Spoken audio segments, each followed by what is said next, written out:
হিমালয়ের পাঁচিলের ওপারে ফের বিষাক্ত নিঃশ্বাস ফেলতে শুরু করেছে ড্রাগন। তিব্বতে ধর্মস্থানের পরিচয় বদলে পর্যটন কেন্দ্র তৈরি করা হচ্ছে,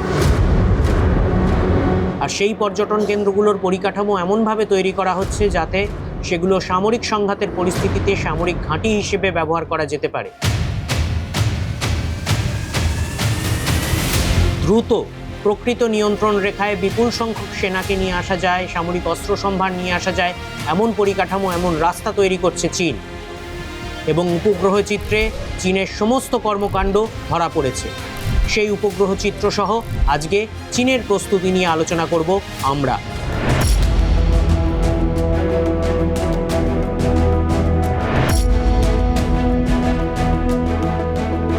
1950-51 সালে চীন যখন তিব্বত দখল করে নিল, আশপাশের বহু মানুষ খুশি হয়েছিলেন। তারা বলেছিলেন ভালোই হয়েছে, কারণ তিব্বত এমনি অন্ধকারে ঢেকে থাকা একটা, কুসংস্কারে ঢেকে থাকা একটা প্রদেশ। চীন সেখানে জ্ঞানের আলো নিয়ে আসবে। সে কেমন জ্ঞানের আলো তিব্বতে এসছে সেটা তো বিচার সাপেক্ষ, কিন্তু সমস্যা হচ্ছে চীনের হাতে তিব্বত চলে যাওয়ার পর 1962 সালেই ভারত আর চীনের একটা সীমান্ত সংঘাত হয়ে গেল। সেটা রক্তক্ষয়ী সংঘাত, এবং সেটা ভারতের পক্ষে খুব সুখকর ছিল না, চীনের পক্ষেও নয়। কোনো সংঘাতই কারোর পক্ষে ভালো নয়। কেন হলো? তার কারণ ব্রিটিশরা এই তিব্বতকে ভারত আর চীনের মাঝখানে, দুই সংস্কৃতির মাঝখানে, দুই প্রাচীনতম সভ্যতার মাঝখানে একটা বাফার জোন হিসেবে রাখত। কিন্তু যেই মুহূর্তে চীন তিব্বত অধিকার করে নিল 1950-51 সালে, ওই বাফার জোনটা রইল না, একটা নিরপেক্ষ ভূমি রইল না। ভারতের সঙ্গে চীনের সরাসরি বর্ডার রয়ে গেল। আর সরাসরি সীমান্ত ভাগ হলো মানেই সীমান্ত সমস্যা এলো, সীমান্ত সংঘাত এলো, একটা চিরস্থায়ী সংঘাতের পরিস্থিতি তৈরি হয়ে গেল দুটি মহাশক্তিধর দেশের ক্ষেত্রে, যেই সম্পর্ক কখনো কাঙ্ক্ষিত নয়, এবং সেটা চিরস্থায়ী হয়ে গেল। মানে একটা অস্বস্তি রইল, স্থিতাবস্থা বজায় রাখার চেষ্টা করা হয়, কিন্তু মাঝে মধ্যেই ঝামেলা হয়। যেমন 2020 সালের মে মাসে গালওয়ান ভ্যালিতে ভারতীয় সেনা আর চীনের সেনাদের মধ্যে একটা রক্তক্ষয়ী সংঘাত হয়েছিল। গুলি চলেনি তেমন, কিন্তু রক্তারক্তি হয়েছিল, তাতে প্রাণহানি হয়েছিল, এবং সেটা আন্তর্জাতিক ক্ষেত্রে একটা বিশাল চাপানুতোড়ের সৃষ্টি করেছিল। ভারত আর চীনের সম্পর্ক অত্যন্ত ক্ষতিগ্রস্ত হয়েছিল।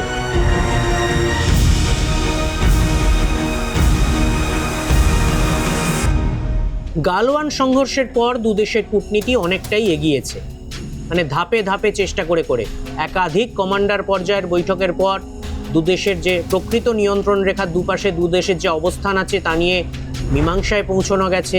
কিভাবে দুদেশ টহলদারি করবে তা ঠিক হয়েছে, এবং সংঘাতের পরিস্থিতি একটু শিথিল হয়েছে বলা যায়। মানে যে রকম যুদ্ধ পরিস্থিতিতে প্রায় 2 বছর দুটো সেনা মুখোমুখি দাঁড়িয়েছিল, তা হয়নি। আর এখন দুটো দেশের মধ্যে কূটনৈতিক প্রয়াস আরও এগিয়েছে, সাংস্কৃতিক আদান প্রদান আবার শুরু হয়েছে, ভারত আর চীনের মধ্যে বিমান চলাচলও শুরু হয়েছে। কিন্তু চীন কি চুপ করে বসে আছে?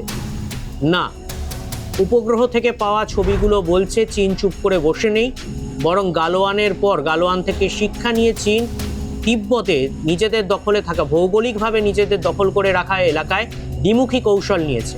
এক হচ্ছে সামরিক পরিকাঠামো তৈরি করতে শুরু করেছে। তিব্বতে এর আগে, তিব্বতের গ্রামাঞ্চলে এর আগে যে বৌদ্ধ ধর্মস্থানগুলো দেখা যেত, সেগুলোকে আর দেখা যাচ্ছে না। বেশ উঁচু উঁচু বুদ্ধ মূর্তি যা স্পাই স্যাটেলাইটে আগে ধরা পড়তো, সেগুলি হঠাৎ নেই, ভেঙে ফেলা হয়েছে। সে বুদ্ধ মূর্তির জায়গায় কি করা হয়েছে? সেই বৌদ্ধ স্তূপগুলো, বৌদ্ধ মূর্তিগুলো সরিয়ে সেখানে পর্যটন শিল্পের জন্য পর্যটন ক্ষেত্র করা হয়েছে, পার্ক করা হয়েছে, জমি ফ্ল্যাট করে সেখানে বড় চাতাল করে সেখানে বাড়িঘর তৈরি করা হয়েছে, বড় একটা কমপ্লেক্স মতো তৈরি করা হয়েছে। বলা হচ্ছে লাল পর্যটন কেন্দ্র। কোথাও সেনাবাহিনীর জন্য গালফ কোর্স তৈরি করা হয়েছে। এবার সেই ধর্মস্থানগুলোকে পর্যটন কেন্দ্র করা হলো কেন? ভারতীয় গোয়েন্দাদের সন্দেহ হচ্ছে এই পর্যটন কেন্দ্রগুলোতে পরিকাঠামো এমনভাবে তৈরি করা হয়েছে যেখানে বেশ কয়েক হাজার সেনাকে যুদ্ধ পরিস্থিতির সৃষ্টি হলে সেখানে রেখে দেওয়া যায়, এবং সেখানে প্ল্যাটফর্মগুলো এমন তৈরি করা হয়েছে যেখানে সামরিক গাড়ি, সামরিক সম্ভার, ভারী আর্টিলারি এগুলো এনে রাখা যায়। এগুলো খুব ভারত আর চীনের মধ্যে অরুণাচল এবং অন্যান্য জায়গায় নিয়ন্ত্রণ রেখার কাছে যে পজিশনগুলো আছে, যে গ্রামগুলো আছে, সেইখানে এই পর্যটন কেন্দ্রগুলো তৈরি করা হচ্ছে। ওখানে আশেকে যে ওখানে পর্যটন কেন্দ্র তৈরি করতে হবে, পর্যটন কেন্দ্রর আড়ালে আসলে সামরিক পরিকাঠামো তৈরি করা হচ্ছে বলে গোয়েন্দাদের সন্দেহ। এবার এই পর্যটন কেন্দ্রগুলো চরিত্র বদলের দুটো কারণ আছে। এক হচ্ছে এক ঢিলে দুই পাখি বলা যায়। এক হচ্ছে ওগুলো চরিত্র বদল করে চীন ওখানে সামরিক একটা প্রস্তুতি নিচ্ছে। দুই হচ্ছে চীন ধাপে ধাপে ধাপে ধাপে বৌদ্ধ সংস্কৃতি এবং তিব্বতীদের সাংস্কৃতিক ঐতিহ্য মুছে ফেলছে। তিব্বতীদের সাংস্কৃতিক ঐতিহ্য তাদের ধর্মের সঙ্গে ওতপ্রোত জড়িত। তিব্বতী মানেই সিংহভাগ তিব্বতী হচ্ছে ধর্ম বিশ্বাস অনুযায়ী বৌদ্ধ।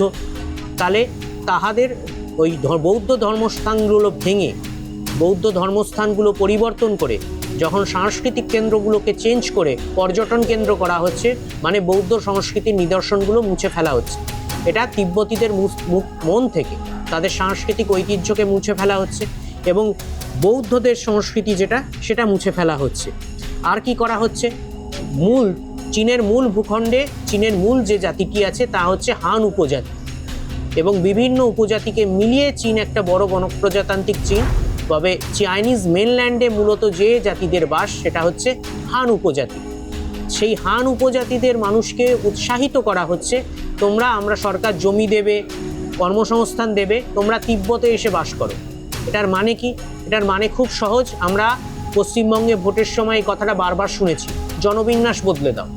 মানে তিব্বত বৌদ্ধদের জায়গা, সেখানে বৌদ্ধদের সংখ্যালঘু করে দাও অথবা বৌদ্ধদের সঙ্গে চীনাদের 50-50 করে দাও। এবং সেটা প্রমাণ পাওয়া যাচ্ছে আর কিভাবে? তিব্বতের স্কুলের যে ক্যারিকুলাম আছে সেখানে মান্ডারিন ভাষা বা চীনের মূল ভাষা যেটা, সেই চীনা ভাষা শেখা বাধ্যতামূলক। কিন্তু বৌদ্ধ সংস্কৃতি, বৌদ্ধ ভাষা, তিব্বতীদের নিজস্ব ভাষা, এগুলোকে ক্রমশ কোণঠাসা করে দেওয়া হচ্ছে, এগুলোকে প্রায় মুছে ফেলার চেষ্টা করা হচ্ছে।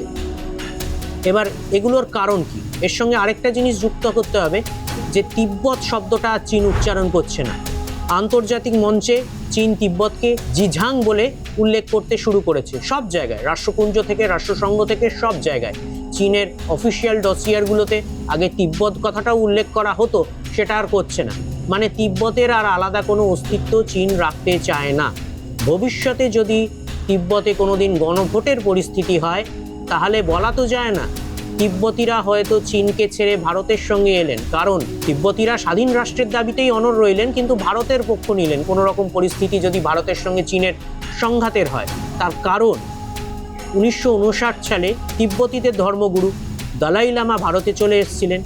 শুধু তাই নয়, তিব্বতীরা যাকে মানেন গৌতম বুদ্ধ, তিনি ভারতের গয়ায় মুখ্য লাভ করেছিলেন এবং কুশীনগরে নির্বাণ লাভ করেছিলেন। তার মানে তিব্বতীদের কাছে ভারত হচ্ছে পুণ্যভূমি। এবার সেই ভারতের এই যে ইমেজটা তিব্বতীদের মনে রয়েছে সেটা মুছে ফেলার একটাই উপায় হতে পারে। এক হচ্ছে তিব্বতীদের মন থেকে তাদের বৌদ্ধ সংস্কৃতিটাকে মুছে দাও, তাদের ভাষা মুছে দাও, তাদের ধর্ম মুছে দাও, তাদের ধর্মবিশ্বাস মুছে দাও। চীন সেটা কিন্তু ধাপে ধাপে করতে শুরু করেছে তিব্বতে। গালওয়ান সংঘর্ষের পর চীনের এই প্রক্রিয়াটায় গতি বেড়েছে। এবং আর কি করছে? আর হচ্ছে তিব্বতীদের মনে ভারত সম্পর্কে ঘৃণা তৈরি করতে শুরু করেছে চীন। কিভাবে করেছে? তিব্বতের ছোট ছোট শিশুদের চীন সামরিক প্রশিক্ষণ দিতে শুরু করেছে। তাদের বলছে আমরাই একটা এরকম বাহিনী তৈরি করা হয়েছে যে শিশুদের জন্য বিশেষ কর্মসূচি, সেটা হচ্ছে আমি এক ছোট্ট সীমান্ত রক্ষী। এরকম এই ব্যানারে একটা সামরিক কর্মসূচি নিয়েছে। সেখানে ছোট শিশু মোটামুটি হাঁটতে চলতে পারলেই তার প্রশিক্ষণ শুরু হয়ে যাচ্ছে এবং মোটামুটি হাত পা স্থির এলেই তার হাতে অস্ত্র প্রশিক্ষণ দেওয়া শুরু হয়ে গেছে। বলা হচ্ছে ভারত চীন যদি সীমান্ত সংঘাত হয় বা প্রকৃত নিয়ন্ত্রণ রেখায় চীনের স্বার্থ রক্ষা করতেই চীনেরাও এই শিশুরাও একটা সৈন্য এরকম। অ্যাকচুয়ালি তাদের কি করা হচ্ছে এর মাধ্যমে? জঙ্গি মাদ্রাসাগুলোয় যেভাবে জঙ্গি তৈরি হয়, চীনের সামরিক প্রশিক্ষণ শিবিরগুলোতে সেইভাবে তিব্বতী শিশুদের জঙ্গি করা হচ্ছে। কেন হচ্ছে? কারণ ভবিষ্যতে আজ থেকে 10 বছর বাদে ওই শিশুগুলো যখন বড় হবে তখন তাদের ওই প্রকৃত নিয়ন্ত্রণ রেখায় ভারতের সামনে দাঁড় করিয়ে দেওয়া হবে।